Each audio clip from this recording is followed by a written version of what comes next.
South Korea is often referred to as the land of the morning calm. It has preserved a rich and vibrant culture throughout the years.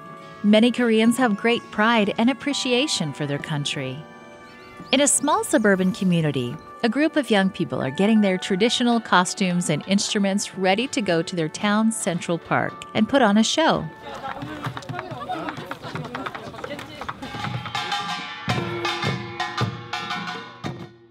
They've been practicing for weeks, and the community recognizes their beat. But who are they?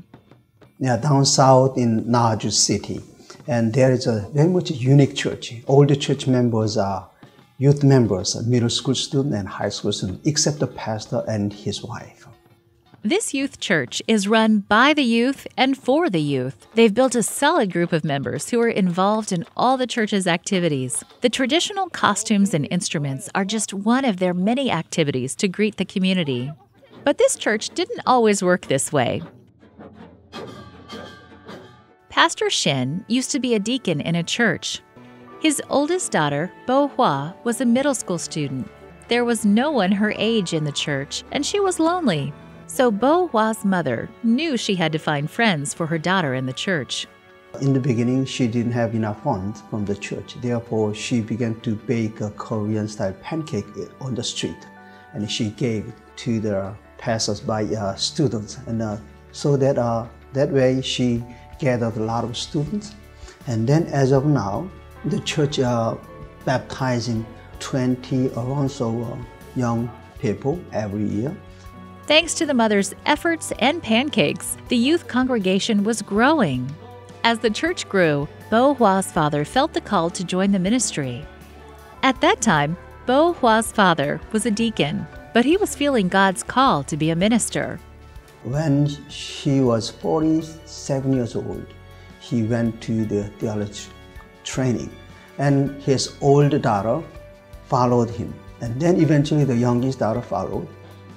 Having 3 family members in theology school was not cheap.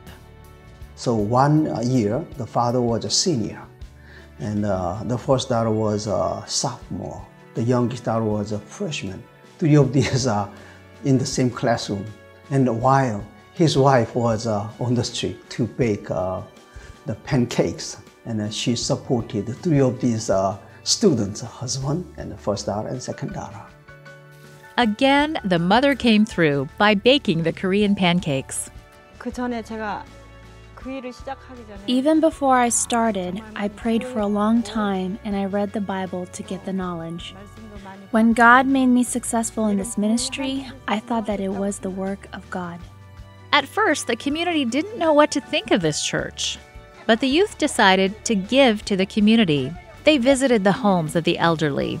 They would talk with them, wash their dishes, work in their gardens, and help in any way they could. As a result of truly caring for their neighbors, their reputation has transformed to being loved by their community. These students are very welcomed by the elderly citizens around here. These elderly citizens took them in as their grandchildren. On a typical Sabbath, they will have a church service, share a meal together, and spend the whole afternoon together. They are truly a church family. It is a great joy of mine to see them remaining in the faith as they grow up and become successful citizens in society. With all the growth and activity, they have outgrown their humble building and need more space to expand. They want to train the youth to effectively reach the community. A portion of your mission offerings will go toward building a mission institute for the youth so they can be properly trained to introduce their neighbors to Jesus. Please pray for the members of this church. Pray that this group will continue to grow and more hearts are touched by Jesus.